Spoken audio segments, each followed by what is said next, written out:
मुर्शिदाबाद वबाल पर बड़ा एक्शन हुआ है। बता दें कि पुलिस ने मामले में एफआईआर दर्ज कर ली है। पथराव के मामले में 2 लोगों को गिरफ्तार भी किया गया है। मुर्शिदाबाद में वोटिंग के बीच बवाल हो गया था। वोटिंग के बीच पत्थरबाजी हुई थी। गुस्साए लोगों ने गाड़ियों तोड़फोड़ की थी। बूथ के बाहर लाठी डंडे चलते नजर आए थे।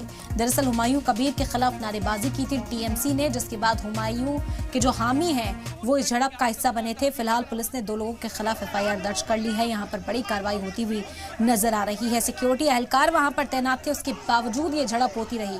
मुर्शिदाबाद वबाल पर बड़ा एक्शन अब पुलिस ने ले लिया है।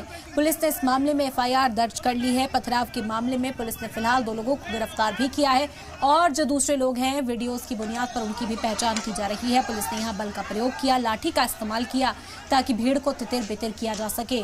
बता दें कि हुमायूं कबीर के खिलाफ टीएमसी की ओर से नारेबाजी की गई थी, जिसके बाद हुमायूं कबीर के जो कारकुनान है वो टीएमसी कारकुनान से भिड़ते हुए झड़प में पड़ते हुए यहाँ पर नजर आए हैं। गाड़ियों को जलाया गया, गाड़ियों में तोड़फोड़ की गई है। लाठी डंडे लेकर ये हामी यहाँ पर पहुंचे थे, एक दूसरे के खिलाफ एक्शन लेते हुए दिखाई दे रहे थे। लेकिन पुलिस भी अब एक्शन मोड में आ चुकी है। 2 लोगों को गिरफ्तार किया गया। फौरन ही पुलिस ने यहाँ लाठियों का इस्तेमाल करते हुए भीड़ को तितर-बितर करने का काम किया ताकि वोटिंग पुरअमन तरीके से मुकम्मल हो सके।